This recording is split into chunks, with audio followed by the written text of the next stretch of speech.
Monsieur le Président, chers collègues, nous serons tous d'accord sur ce constat. La France vient de traverser une épreuve particulièrement grave. Cette épidémie que nous venons de vivre a ébranlé notre pays. Certains se sont particulièrement illustrés par leur dévouement, leur courage durant ces longues semaines, et pour l'immense majorité des Français, les règles ont été respectées. Le bilan officiel fait état aujourd'hui de près de 30 000 morts sur notre territoire. Combien de personnes infectées?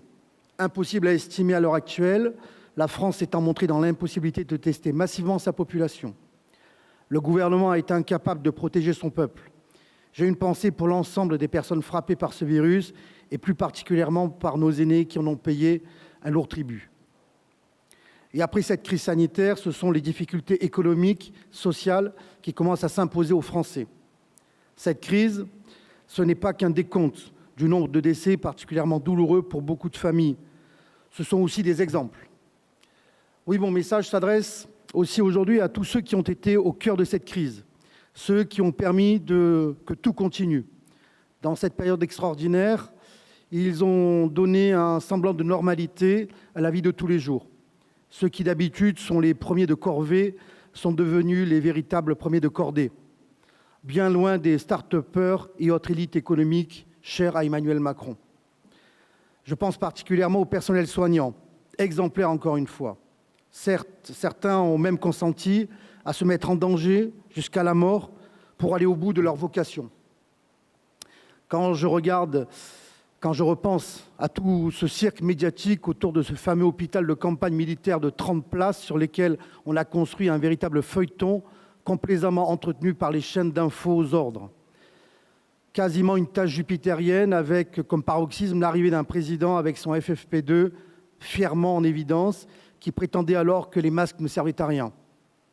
Pendant qu'à côté, dans les salles de réanimation, les blocs opératoires convertis en urgence, le personnel se battait en silence avec des moyens bien insuffisants. Au-delà du personnel soignant, je pourrais aussi parler des caissiers, éboueurs, livreurs, ouvriers, petits commerçants, employés des collectivités territoriales. Bref, il faut remercier toutes ces personnes, tout ce petit peuple, les obscurs et les sans grade. Celui qui fume des clopes et roule au diesel, celui à qui on répondait qu'il suffisait de traverser la route pour trouver du travail, ceux qui ne sont rien, les sans-dents. Ceux qui ont tenu la boutique, en quelque sorte, durant ce confinement, sont bien loin de vos totems de communication French Tech, Rising Sud, Smart Building, Smart City, Green Entreprise, et j'en passe sur les anglicismes. Plus que jamais, nous pensons qu'il est urgent de soutenir ceux qui se sont mis au service des autres et d'arrêter les formules de communication savamment américanisées. Pour ma part, je n'ai pas oublié cette urgence, et malgré les artifices médiatiques destinés à passer très rapidement à autre chose, la majorité des Français non plus. Ils n'ont pas oublié les masques qui n'arrivent jamais, les masques inutiles, voire interdits quand il n'y en avait pas, et obligatoires quand ils ont été livrés de Chine. Ils n'ont pas oublié l'arrogance et la bêtise de la porte-parole du gouvernement, la démission du ministre de la Santé pour des considérations bassement électoralistes alors que l'orage arrivait. Ils n'ont pas oublié le bricolage complet et l'indécence. Monsieur le Président, la tempête que nous venons de traverser est inédite. Cette pandémie a été fulgurante, permise par les moyens de transport modernes. Pour y faire face, c'est une méthode archaïque que nous avons utilisée, le confinement. Cela a sauvé des vies, mais cela nous interroge d'autant plus sur notre société. Cela nous interroge sur la fragilité d'un modèle, celui d'une mondialisation à tout crin qui nous rend dépendants sur beaucoup trop d'aspects, et notamment la santé. Cela nous interroge sur notre capacité de résilience aux différents chocs que nous pourrons traverser demain. La faiblesse de notre tissu industriel s'étale au grand jour. Il serait peut-être temps de reprendre conscience que le monde merveilleux du libre-échange est aussi un monde dangereux, où l'Europe est la grande perdante.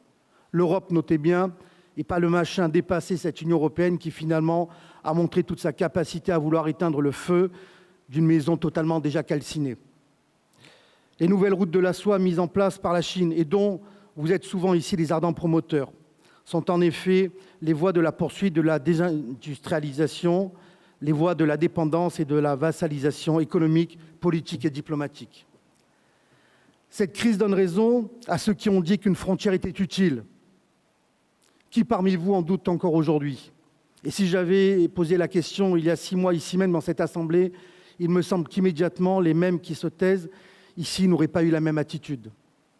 Pour avoir refusé d'accepter cette évidence et pour ne l'avoir fait que trop tard, ce sont désormais des frontières personnelles que l'on nous impose partout. Masques, gestes barrières, distanciation. Elle donne raison à ceux qui ont sonné l'alerte à plusieurs reprises sur l'hôpital en France. Et malgré tout, je le répète encore une fois, le personnel soignant a su faire face. Une fois encore, cette abnégation conduira inévitablement le gouvernement à tirer encore un peu plus sur la corde. Le personnel soignant ne se mettra jamais en grève totale, et ils le savent, et ils en profiteront jusqu'au bout. Leur cynisme n'a d'égal que le dévouement et l'abnégation des soignants. Je finirai, Monsieur le Président, pour parler de notre région. Oui, nous l'avons dit et nous le redirons durant cette assemblée plénière, nous soutenons et soutiendrons les bonnes mesures, celles qui ont été prises, celles qui le seront. Et pour autant, nous ne pouvons tout accepter. Pour moi, il y a eu 2 périodes dans cette gestion de crise. Les premières semaines, justesse de votre rôle, exemplaire à tout point de vue, sobre et fédérateur. Puis malheureusement, le jeu politique a repris, comme un goût de campagne électorale avant l'heure. Votre plan d'1,4 milliard, totalement exagéré, nous allons en reparler.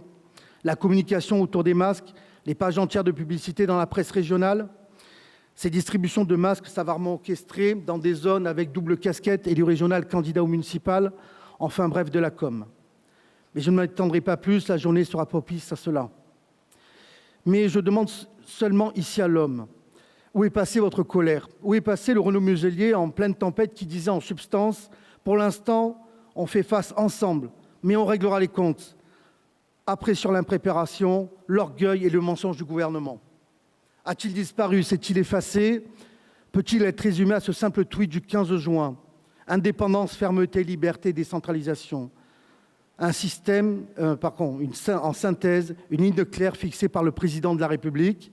Les régions de France à la manœuvre pendant la crise sont aujourd'hui prêtes à accompagner l'État dans cette dynamique. Alors, il suffit que le gouvernement vous accorde différentes choses pour les régions et tout cela disparaît.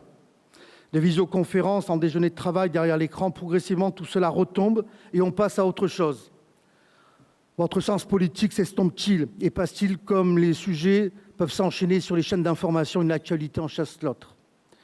N'êtes-vous pas en colère en tant qu'homme et en tant que médecin? Et même s'il est du devoir du politique de transformer la colère en action, il y a quand même des comptes à demander. Pour conclure, Monsieur le Président, après tout cela, faut-il croire à la rumeur qui fait dire que vous seriez prêt à accepter le repoussement de date des élections en échange de l'aide de l'État envers les régions? Monsieur le Président, nous sommes des adversaires politiques, mais cela n'empêche pas l'estime pour l'homme et vous savez que j'en ai à votre égard. Mais je sais aussi que parfois, la politique peut amener à faire des choses contraires à ses convictions.